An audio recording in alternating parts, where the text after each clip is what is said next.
We're going to play the hand game. Say, for example, Kaylin and I were playing. And what we do is kind of like rock, paper, scissors, except instead of rock, paper, scissors, you got basically rock or paper. Yeah, this is open hand, this is fist. So we go 1, 2, 3 and look at what each one of us played. Then we look at this chart. Say I play rock or fist.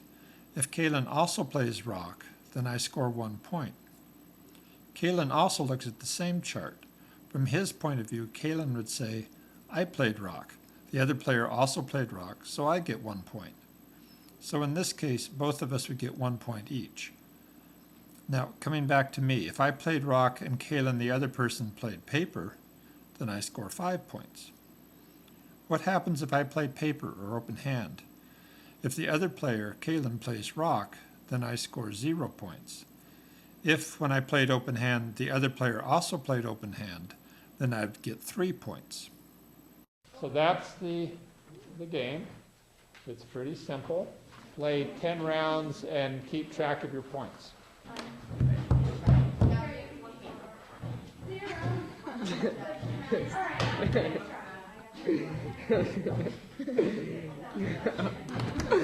I don't want.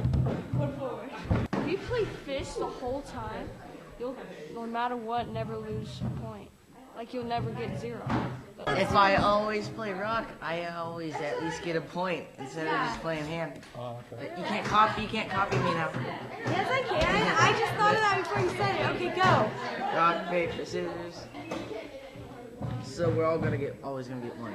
Why don't you play a second round after you play the first round?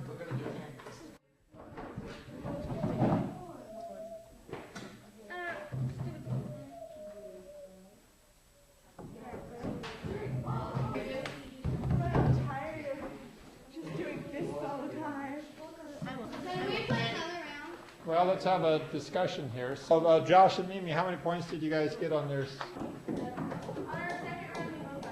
Both got 10? Okay, what kind of results did you? The first round, I got 12 and she got 17. And the second round, we both got 10. Why do you think it's kind of like gambling? Because you don't know what the other person's gonna have, either a rock or an open hand. Let's see, if you take the chance, you can win more, but if you stay safe, you'll still win, but you'll tie. Like if Mimi got rock and I got rock, if I always played rock and she always played rock, we'd be both playing safe.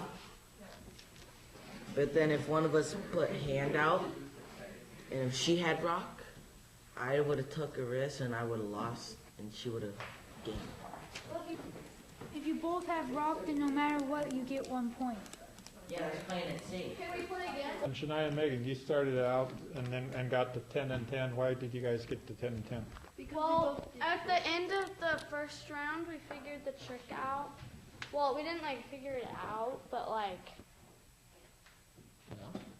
we just kind of did that. We just kept doing that, and we figured it out at the end. And then we just did this the whole game Okay. in the second one. There's several lessons that can be drawn from this game, I think. And here is the first important one. You ready for the first important lesson? I'm ready. I never told you how you win this game. I never told you the point of the game. You guys made an assumption about what this game is about. I never told you how you win. How do you win?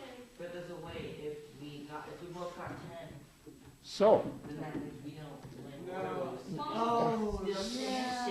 so now be aware, I'm now going to tell you how you win the game. You win the game by having the most points together. But together you want to get the highest score possible. Now, play the game again. No, hold on. That's the highest one I can get. What if you went 5? If you were. I already did that. See, If I'd you only got- get if 50 you, and if we you did get 5, 0. 5, and then 3. It'd be 50. It'd be 50, but if we both do 3, open hand, it should be 3 times 10, 30, 30, 60. I know, but.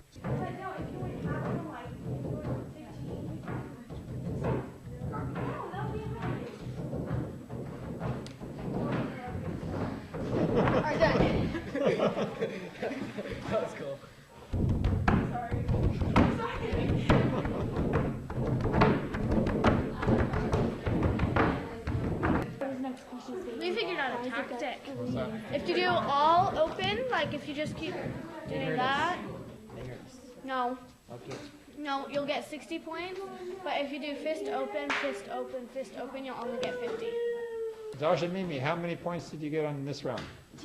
60, I mean, how many each? 30, 30. with only 10 rounds. Okay. Kellen and Hunter, how many points did you get? 30. Sanaya and Megan, how many points? 30. Kaylin and Jasmine? 30. What about Seth and Jared? Seth and Jared, how many points? 30. What was your assumption of how you win the first time you played? Whoever had the highest amount. Whoever had the highest amount. Whoever had the highest amount of points. Lesson 1 was you made an assumption of how you win the game, and I never told you how.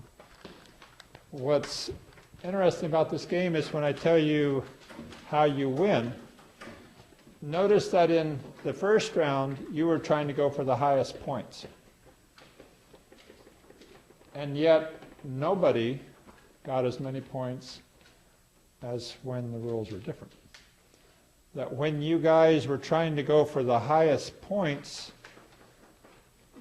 except for Seth and Jared, nobody saw that the way to get the highest points is this way here. Now think about that. Why was this possibility invisible to you when you were trying to go for the highest points? Because we were just trying to beat each other, like our partners, and we were just like focused on that. We weren't focused on like trying to get like the biggest number we could. We were just trying to be focused on beating your partner. Because so many other games are like that. Like you have to get more points than the other person. This is the real juicy question. Other thoughts? Why was the one invisible to you when you were trying to get the most points possible? Because when you would play against each other, you were trying to have one do the fist, like you do the fist, the other person does the open hand. You're trying to get 5 points every time by doing that. You didn't see the possibility if you only play open hand, you'll get 3 points on every round. Now, Mimi says part of the reason is because in all the other games you play, what's the point? To beat the other person. So notice this, when we look up here at the points, that when you're trying to beat your opponent, when the focus is on beating your opponent, you settle for less points than, that somehow at the point, there's this difference between trying to get the most points and trying to get more points than the other person. Now, what's the name of this class? What is possible? Over here, what is possible is, for most people, it ended up being 10. Over here, what is possible ended up being 30. The difference being, like you guys were saying, all the games you play get you thinking in this mode here. In terms of what is possible, could it be possible that in the world right now, we are in a world of 10s, and it is possible to have a world of 30s if we think about it a different way? What is the way we think limit what is possible? Yes. And if so, what are the ways that we are now thinking that would limit that if just with a change of thinking, you could enter a world that is different?